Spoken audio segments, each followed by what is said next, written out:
হেফাজতে ইসলামের কিছু নওজওয়ান আলেম এবার যেটা করছে, সরকার একটা ভালো বুদ্ধির কাজ করছে। আগের বার থেকে, আগের অতীত থেকে তারা শিক্ষা নিছে। তো শাইখুল হাদিসের মতো, মুফতি আমিনী সাহেবদের মতো বৃদ্ধ মানুষদেরকে মানে তারা আটকায় জাতির কাছে তারা একটা বিশেষ মানে বড় ধরনের একটা মানে আসামির কাঠ করে দাঁড়ায় গেছিল। এবার তারা আমাদের মুরব্বীদেরকে কারো গায়ে স্পর্শ করে নাই। শুরুই করছে মামুনুল হক থেকে, যে এদের হাত পাও গুলি সব বাইরে দাও, তাইলে এই বুড়া মাথা যেগুলো আছে সেগুলো আর কি করবে, এই পলিসি নিছেন।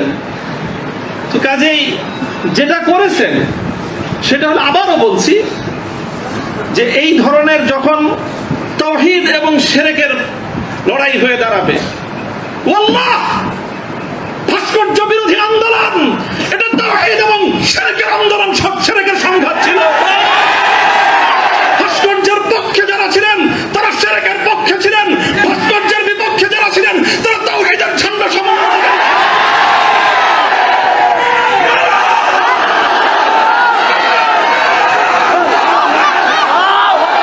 আপনারা শুনেন, আবারও বলছি, ভাস্কর্যের পক্ষ বিপক্ষের এই লড়াইকে একজন মরহুম মুসলিম নেতা, মরহুম বঙ্গবন্ধু শেখ মুজিবুর রহমান সাহেবের ব্যক্তিত্বকে মাঝখানে এনে বিষয়টাকে ভিন্ন রং দেওয়ার চেষ্টা করা হয়েছিল।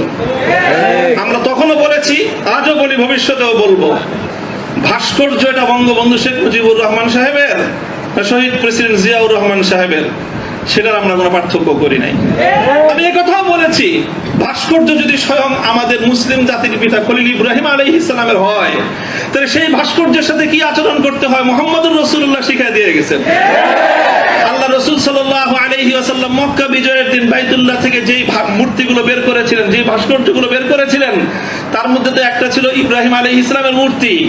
কি বলেছিলেন? কাতালাহুমুল্লাহ, আল্লাহ পাক এই মক্কাবাসীদেরকে ধ্বংস করুক, তারা খলিল ইব্রাহিম আলাইহিস সালাতু ওয়াস সালামের মূর্তি তৈরি করেছে।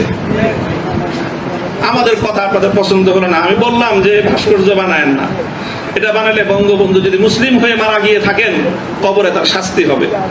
তো আপনারা মনে করেন আমরা বঙ্গবন্ধুর বিরুদ্ধে বললাম, আসলে বলি নাই বিরুদ্ধে।